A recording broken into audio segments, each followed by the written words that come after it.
देखिए उदाहरण नंबर 12। इसमें आपको क्या करना है कि ये जो संख्या है वो 100 से ज़्यादा है तो आधार आपको 100 मानना पड़ेगा। कितना मानना पड़ेगा? 100। तो आधार इसमें आपको 100 मानना पड़ेगा। फिर उपाधार यानी किसके नज़दीक ज़्यादा है? 100 के नज़दीक ज़्यादा है तो 100। और उपाधार अंक कितना हो जाएगा? यानी आधार का भाग उपाधार में, 100 का भाग 100 में एक बार, तो ये एक उपाधार अंक हो गया। वो इस संख्या, इधर विचलन, ठीक है। संख्या हो गई 101, 102, 103। अब आपको यहाँ ध्यान रखना है, आधार कितना माना हमने? 100। तो मैं 100 में क्या प्लस करूंगा? तो 1 प्लस करूंगा, यानी यहाँ लिखना आपको 0 + 1, 0, ये 1 प्लस का 0 1 लिखना है। फिर क्योंकि आधार में कितना अंक है? 2 है, 0 है, 2 0 है तो यहाँ 2 संख्या लिखनी है, ठीक है। यहाँ आ जाएगी प्लस की 02 और प्लस की 03, ठीक है। अब देखिए आपको इसमें करने हैं कितने संख्या के? 3 है तो आपको करने हैं 3 भाग। कितने भाग करने हैं? 3 भाग, ठीक है। अब देखिए आप इसमें क्या करना है, पहले भाग में तो ये इन तीनों का करना आपस में गुणा, तो 0 1 × 0 2 × 0 3। फिर क्या करना है आपको इसमें, इसको इससे गुणा करना, तो 1 को 2 से गुणा करूंगा तो 2 प्लस का, 2 को 3 से करूंगा तो 2 × 6 प्लस का, और 1 को 3 से करूंगा तो 3 एकम 3, और इनको करना वापस उपाधार अंक से, यानी 1 से गुणा। 1 से गुणा करूंगा तो ये हो जाएंगे, देखिए 6 और 3 9 2 11, ठीक है। और 11 एकम 11, इधर हो जाएंगे 3 दूनी 6, 6 एकम 6। लेकिन यहाँ एक अंक है तो आपको 2 बढ़ाना है। 2 क्यों है? यहाँ आधार में अंक जो 0 है वो कितने हैं? 2 है, ठीक है। अब आपको याद रखना है कि इस वाले भाग में और इस वाले भाग में 2-2 अंक होना चाहिए, साथ लेने हैं। जब हम उत्तर लिखेंगे तो 2-2 अंक साथ लेने हैं। अगर 1 है तो हम 2 बढ़ाएंगे, अगर 3 है तो 1 आगे भेज देंगे और बाकी 2 उतारेंगे, ठीक है। देखिए अभी इस वाले और इस वाले भाग में, इस आगे देखिए एक संख्या लेंगे 101। देखिए अब ये 1 छोड़ देंगे सामने वाली, तो ये और ये लेंगे, तो 102 और 3 यानी प्लस किए तो 2 + 3 कितने हो जाएंगे? 3 और 2 5 और 1 6, यानी 106। और उपाधार अंक के स्क्वायर से गुणा करेंगे, 1 के स्क्वायर से गुणा करेंगे, यानी 1 × 106 बराबर कितने हो गए? 106। फिर आते हैं गुणनफल। देखिए आधार में 2 0 है तो हम यहाँ 2 अंक एक साथ उतारेंगे, या 2 अंक एक साथ उतारेंगे, इस वाले भाग में और इस वाले भाग में, और इसको एक साथ उतारेंगे। तो जो ये प्राप्त हुआ वो इस क्वेश्चन का आंसर होगा। उदाहरण नंबर 13, इसको आप आधार 10 मानकर भी कर सकते हैं, 100 मानकर भी कर सकते हैं, ठीक है। तो मैं यहाँ आधार 100 मानकर ही सरल करता हूँ। आधार कितना माना मैंने? 100, ठीक है। अब उपाधार और उपाधार अंक, ठीक है। अब उपाधार कितना माना मैंने?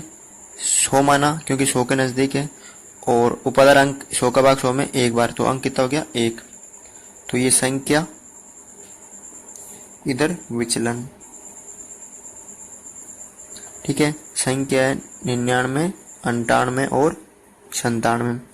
अब यहाँ उपाधार कितना है? 100 है, तो 100 में मैं प्लस करूंगा या माइनस? तो माइनस दिख रहा है कि माइनस का 1 करूंगा तब 99 प्राप्त होगा, तो माइनस का 1 करूंगा मैं इधर, इधर माइनस के 2 और इधर माइनस के 3, ठीक है। वो आपको 3 भाग करने हैं। अब पहले आपको इन तीनों को करना गुणा, तो -1 × -2 × -3 पहले भाग में, तो 1 को 2 से किया तो 2 एकम 2 माइनस माइनस हो गया, प्लस इंटू माइनस के 3, फिर 2 3 6, माइनस प्लस माइनस होता है, तो इधर आए माइनस के 6, ठीक है। अब देखिए आप आगे इन दोनों को करना आपस में गुणा, तो 1 को 2 से करूंगा तो -1 को -2 से गुणा करना, फिर प्लस करना है, -2 को -3 से गुणा करना है, फिर प्लस करना है, फिर -1 को -3 से गुणा करना है। ठीक है, अब देखिए आप यहाँ पर 2 एकम 2 प्लस 2 तिया 6 प्लस 3 एकम 3, क्योंकि ये सभी किसके हैं माइनस के, तो माइनस माइनस प्लस हो जाएंगे और इनको करना उपादान अंक 1 से गुणा। ठीक है, 1 इंटू 6 3 9 2 11, कितने प्राप्त हुए यहाँ पर 11। अब देखिए इन तीनों में से एक संख्या लेनी, तो मैंने लिया यहाँ से 99। अब देखिए ये छोड़ देंगे तो ये 2 लेंगे, तो माइनस के है दोनों, तो माइनस के 2 और माइनस के 3। जब 99 में माइनस और 3 2 को माइनस करूंगा तो कितने हो जाएंगे माइनस के 5 यानी 94। ठीक है, और इसको उपादान अंक के स्कोर से गुणा करेंगे तो 1 स्कोर का यानी 1 इंटू 94, तो कितने प्राप्त होंगे यहाँ पर 94। ठीक है, अब देखिए इसको सरल करते हैं हम। अतः गुणन फल। अब यहाँ देखिए आप, सबसे पहले ये माइनस है तो हम इसको सरल करेंगे, तो यहाँ से हम एक उदाहरण लेंगे। तो ये 11 प्लस 1, जब 1 इधर जाएगा तो जब आधार 10 होता तो 10 जाता है, लेकिन ये आधार कितने 100 है, आधार कितने 100 है, तो इधर जाएंगे 100, कितने जाएंगे इधर 100 और माइनस के 6, तो कितने हो गए इधर 94, 2 अंक हो गए, इधर 2 अंक हो गए 10 और इधर हो गए 94। ठीक है, अब आधार जब हमने 100 माना तो 2 अंक इस वाले भाग से और इस वाले भाग से हम 2 अंक एक साथ उतारते हैं, तो इधर 94, इधर ये 10 और फिर इधर ये वापस 94। तो जो आंसर प्राप्त हुआ वो हमें प्राप्त हुआ ये उदाहरण नंबर 14। 11 इंटू 11 इंटू 11 निखिलम द्वारा सरल करना है, 3 अंकों का है। तो देखिए आधार कितना मानना आपको 10। ठीक है, और उपादान कितना हो जाएगा 10, क्योंकि 10 के नजदीक है, और उपादान अंक कितना हो जाएगा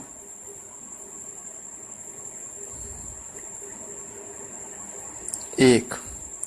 अब देखिए विचलन, यानी उपादान में क्या प्लस करूं या माइनस करूं, तो ये 11 प्राप्त हो जाएंगे, तो प्लस का 1। मैंने इसको यहाँ क्यों लिखा विचलन, क्योंकि यहाँ देखिए अगर आपके सामने ये तीनों समान आ जाए तो इसको हम लिख सकते हैं 11 की घात 3। तो इसको एक विधि है घनफल विधि निखिलम में, उसके द्वारा हम सरल कर सकते हैं। हम निखिल के द्वारा न करके उसको घनफल के रूप में सरल करते हैं। निखिलम होती विधि लेकिन उसको घनफल के रूप में सरल करते हैं। तो वो घनफल विधि कैसे है कि जो आपको संख्या दे रही कि ये संख्या है 11, तो कैसे करना है, तो सबसे पहले आपको संख्या लिखनी है। ठीक है, उसके बाद उसमें प्लस करना है 2 इंटू विचलन को गुणा करके।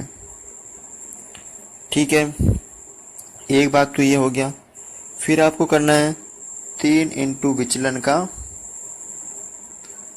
स्क्वायर, फिर दूसरे भाग में करना है आपको विचलन का क्यूब। ठीक है, संख्या प्लस 2 इंटू विचलन, फिर अगले भाग में करना 3 इंटू विचलन का स्क्वायर, फिर विचलन का क्यूब। तो यहाँ विचलन कितना है 1, तो 1 का क्यूब, या 3 इंटू 1 का स्क्वायर, या संख्या कितनी है 11, कितनी है 11, तो 11 प्लस 2 इंटू विचलन कितना है 1, 2 इंटू 1, तो 11 प्लस 2, 3 इंटू 1 और ये 1, 11 और 2 कितने हो गए 13, और 3 एकम 3 और ये 1। ठीक है, फिर अतः गुणनफल 1 का 1, 3 का 3 और 13 का 13। ठीक है, तो इस तरह हम इसको सरल कर सकते हैं। उदाहरण नंबर 15 का घनफल ज्ञात कीजिए। ठीक है, 15 का घनफल आपको ज्ञात करने हैं। तो सबसे पहले आधार कितना है, 10 हमने माना।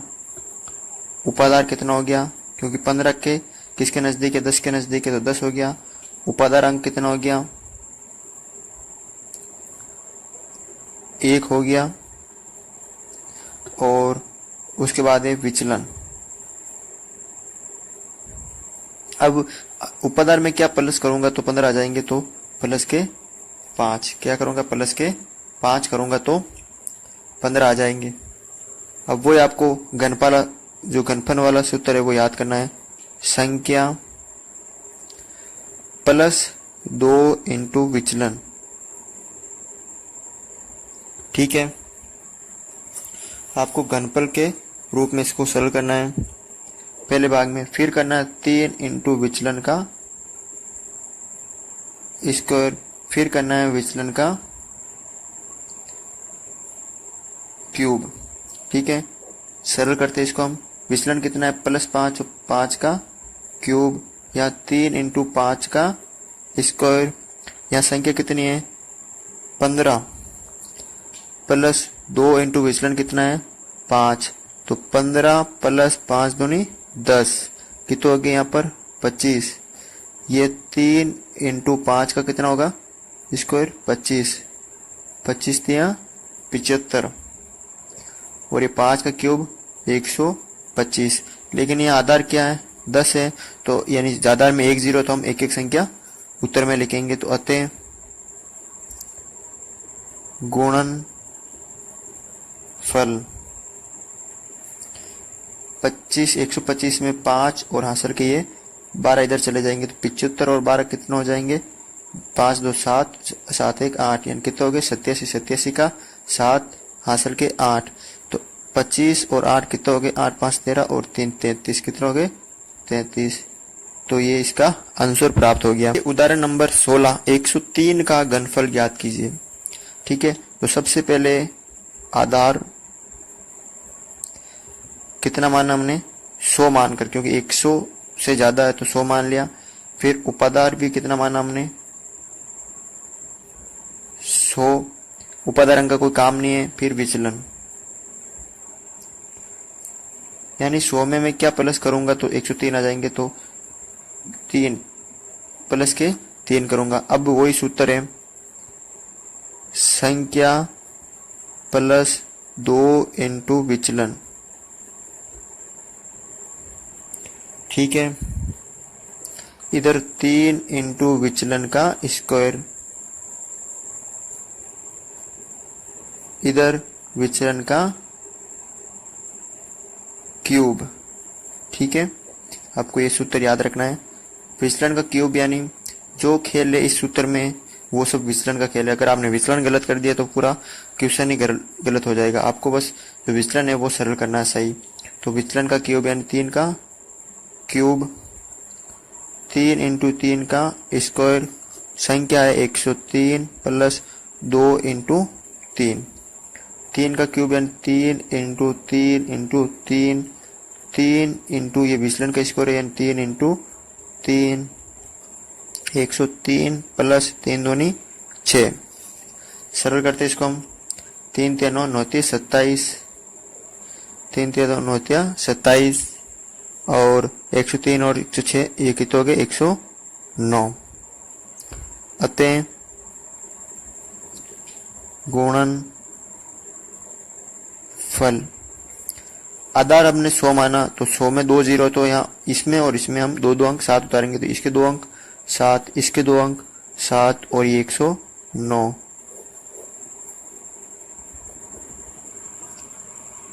तो इस तरह आप 100 आधार वाले में सरल कर सकते हैं।